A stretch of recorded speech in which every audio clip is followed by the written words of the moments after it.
CGPI ou conseillers en gestion de patrimoine indépendant vont devoir se réinventer, car la profession ne peut pas ignorer les nouvelles conditions de marché qui les challengent en profondeur. Et de fait, les mutations ne manquent pas selon l'étude de Precepta. Inflation réglementaire sans précédent, changement de paradigme financier, concurrence exacerbée ou encore transformation technologique. Dans ce nouveau contexte, les CGPI doivent réarticuler leurs promesses de valeur autour de compétences clés. Et pour recréer l'alchimie des compétences qui a jusqu'à présent fait leur force, ils doivent encore et toujours s'appuyer sur leur expertise technique et leur qualité relationnelle.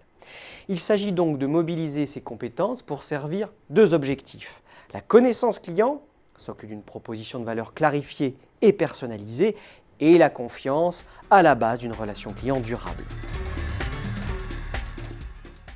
Longtemps délaissés au motif d'un exercice artisanal du métier, les CGPI vont devoir s'emparer du numérique. Ne serait-ce que pour répondre aux attentes de leurs clients aisés, multiconnectés et habitués des expériences digitales. Mais cela ne suffit pas. Ils doivent aussi s'emparer du chantier numérique en visant l'amélioration de l'efficacité opérationnelle. Les gains potentiels sont en effet considérables en matière de coûts, d'efficacité, de sécurité, de qualité ou encore de temps.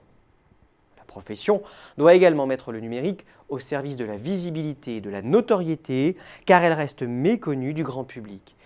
Et bien utilisée, une présence sur les médias sociaux donne aux CGPI l'occasion de démontrer leur expertise et leur légitimité. Compte tenu des investissements réalisés, les cabinets doivent à l'évidence inscrire leur virage numérique dans une vision stratégique de long terme. L'exercice isolé du métier de CGPI ayant montré ses limites, la recherche de la taille critique s'impose désormais au cabinet. En clair, un mouvement de consolidation de la profession semble inéluctable autour de schémas distincts.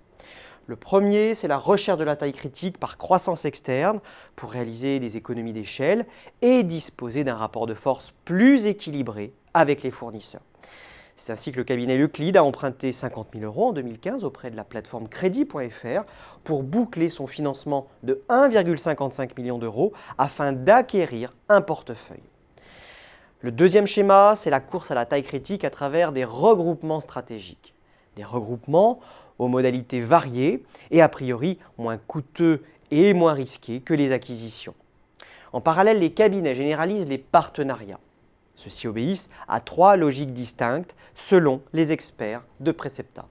La logique gagnant-gagnant avec les fournisseurs, la logique de complémentarité avec les professions du chiffre et du droit, et enfin une logique opportuniste avec les fintechs. Pour résumer, l'écosystème de la gestion de patrimoine n'a cessé de s'enrichir ces dernières années et cela ne fait que commencer.